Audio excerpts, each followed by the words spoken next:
ស្ដីបងប្អូនជាទីរាប់អានថ្ងៃនេះខ្ញុំបានដកស្រង់អត្ថបទមួយដែលដាក់ចំណងជើងថាជប៉ុនជោគជ័យក្នុងការចុះចតរ៉ុកែតដែលអាចប្រើប្រាស់ឡើងវិញបានមួយថ្ងៃបន្ទាប់ពីចិនបង្កើនការប្រកួតប្រជែងជាមួយនឹង SpaceX របស់ Elon Musk មួយថ្ងៃបន្ទាប់ពីចិនបានជោគជ័យក្នុងការចុះចតរ៉ុកែតដែលអាចប្រើប្រាស់ឡើងវិញបានជាលើកដំបូងជប៉ុនក៏បានសម្រេចជោគជ័យដូចគ្នាផងដែរ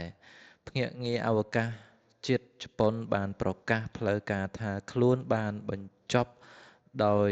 ជោគជ័យនៅការធ្វើតេស្តហោះហើរនិងចុះចតលើកដំបូងនៃគំរូរ៉ុកែតដែលអាចប្រើប្រាស់ឡើងវិញបាន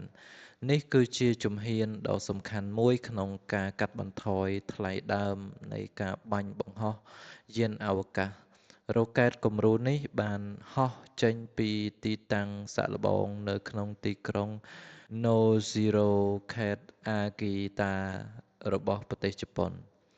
វាបានហោះឡើងដល់កម្ពស់ជិត10ម៉ែត្រឬប្រមាណ30ហ្វីត33ហ្វីតហើយបានចុះចតត្រឡប់មកវិញដោយសុវត្ថិភាពបន្ទាប់ពីហោះហើររយៈពេល24នាទីមួយថ្ងៃមុននេះទីក្រុងប៉េកាំងបាន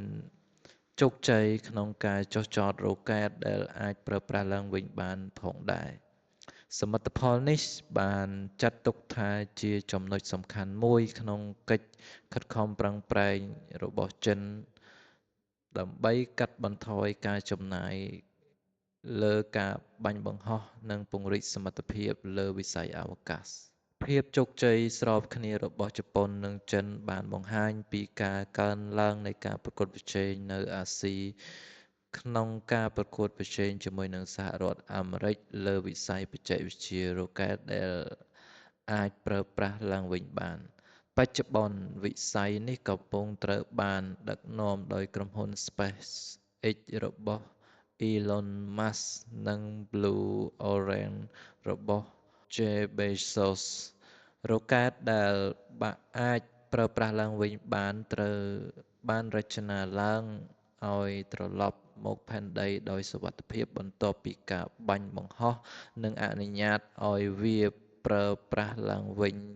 រាល់បេសកកម្មជាច្រើនលើកច្រើនសា បច្ចេកវិទ្យានេះអាចកាត់បន្ថយថ្លៃដើមនៃការធ្វើដំណើរទៅកាន់ទីអវកាសយ៉ាងច្រើនរ៉ុកែតប្រភេទនេះត្រូវបានគេប្រើប្រាស់សម្រាប់គោលបំណងសាកល្បងនិងអភិវឌ្ឍបច្ចេកវិទ្យាហើយវា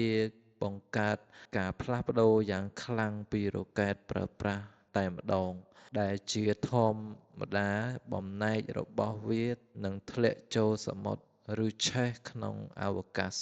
ក្លាយជាកាកសំណល់អវកាសការរីកចម្រើននេះត្រូវបានគេមើលឃើញថាជាជំហានមួយដ៏សំខាន់សម្រាប់អនាគតវិស័យអវកាសនិងកាត់បន្ថយការចំណាយបាញ់បង្ហោះទូទាំងពិភពលោក